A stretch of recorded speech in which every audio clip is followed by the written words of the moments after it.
2022년 9월 13일 캄보디아 뉴스 시작합니다.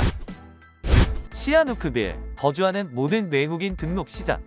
프레아 시아누크 지방 당국은 건물의 모든 소유자와 관리자에게 해당 건물에 머물며 일하는 모든 외국인에 대한 세부 정보를 기록하고 9월 24일 이전에 현지 공무원에게 정보를 등록하라고 명령했습니다.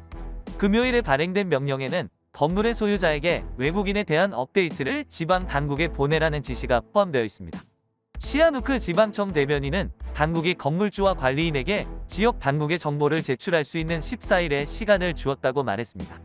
당국은 건물주가 협조하지 않고 적법한 문서가 없이 외국인이 거주하고 일하도록 하면 기소될 수 있다고 말했습니다. 여권, 비자가 없는 외국인이 있는지 확인하고 인신매매, 강제노동, 성매매, 감금 또는 고문을 방지하라는 명령을 내렸습니다. 이 명령은 현지인뿐만 아니라 캄보디아, 특히 시아누크빌 지방에 거주하고 일하는 외국인의 공공질서와 안전을 보장하기 위한 것입니다. 이어 집주인이나 관리인이 명령을 어기면 법에 따라 책임을 져야 한다고 덧붙였습니다. 시아누크빌 주지사는 또한 총격, 감금, 마약 사용 및 기타 범죄에 연루된 카지노 또는 기타 사업에 대해 강력한 조치를 발표했습니다. 주지사는 문제가 있는 업체는 당국이 해당 사업을 폐쇄할 것이라고 경고하고 범죄가 계속 발생하고 가해자가 법에 따라 체포되고 기소될 경우 정부의 면허를 철회할 것을 요청을 할 것이라고 밝혔습니다. 인신매매 근절을 위한 태스크포스. 인신매매 근절을 위한 캄보디아의 결의는 새롭게 구성된 태스크포스가 행동에 나선 이후 더욱 추진력을 얻었습니다. 법무부는 17일 전국 공무원과 수도 지방법원 검사 등 총 17명으로 구성된 태스크포스를 꾸렸습니다. 국방부 보도 자료에 따르면 태스크포스는 모든 형태의 인신매매, 노동 착취 및 성매매를 근절하기 위해 노력하고 있습니다.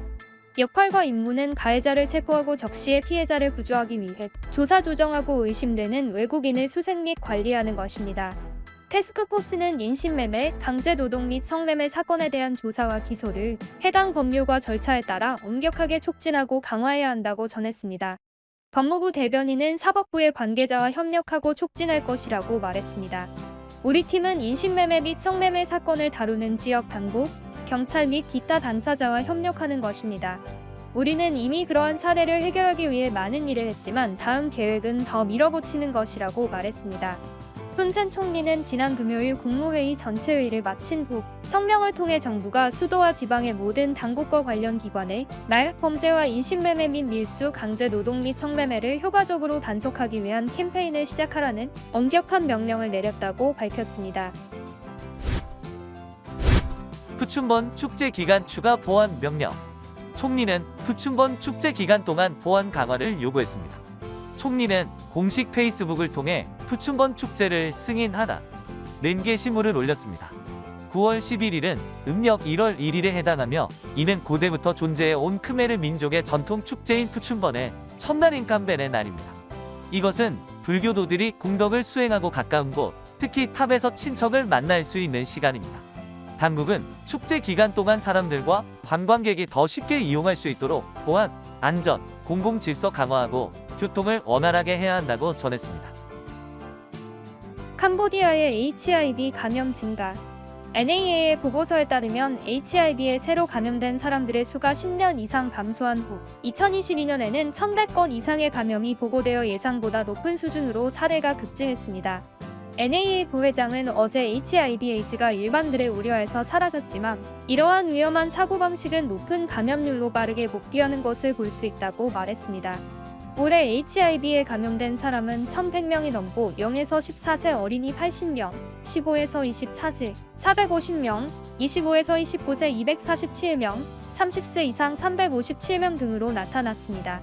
그는 2010년에 2,100건의 HIV 감염 사례가 보고되었고 2020년까지 520건으로 감소했지만 2022년까지 감염 건수는 1,100건까지 치솟았다고 말했습니다. 1,100명의 새로운 감염 중 50% 이상이 동성관계, 특히 남성과 성관계를 가진 남성에서 발생했다고 말했습니다. HIV/AIDS에 대한 위험 인식은 사회, 특히 MSM 및 트랜스젠더 그룹에 매우 위험하다고 그는 말했습니다.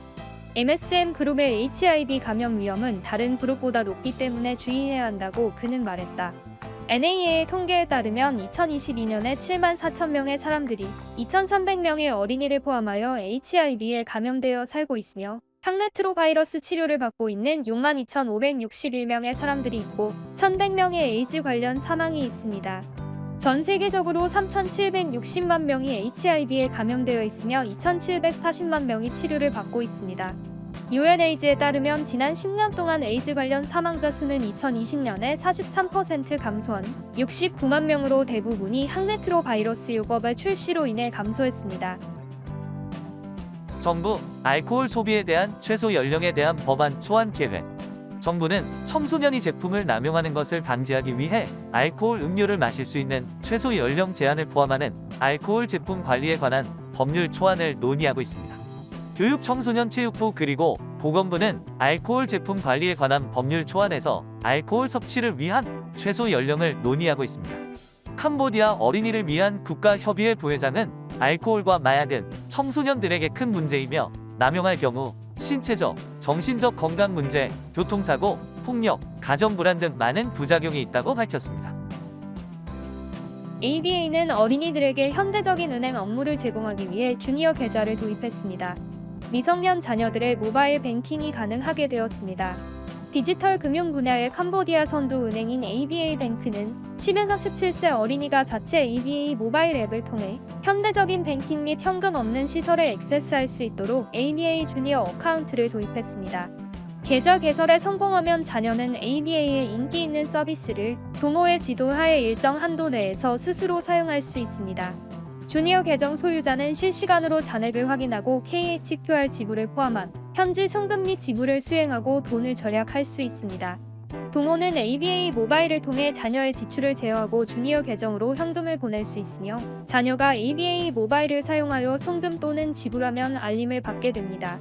주니어 계정은 아이들이 조기에 건강한 금융 습관을 형성하고 미래를 위한 저축의 중요성을 이해하도록 격려합니다.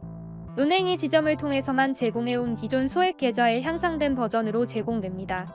ABA 주니어 계정을 개설하려면 부모가 다음을 수행해야 합니다. ABA 모바일을 실행하고 새 계정을 탭합니다. 주니어 계정을 선택하고 자녀의 정보를 입력하고 계정 통화를 선택합니다. 자녀의 전화번호를 입력하고 SMS를 통해 자녀의 휴대폰으로 받은 보안 코드를 입력하면 절차가 완료됩니다. 캄보디아 뉴스TV는 시청자분들의 문의나 제보를 기다리고 있습니다. 또한 기사에 정정 내용이 있으면 수정하겠습니다. 구독과 알람 설정 부탁드리며 항상 시청해 주셔서 감사합니다.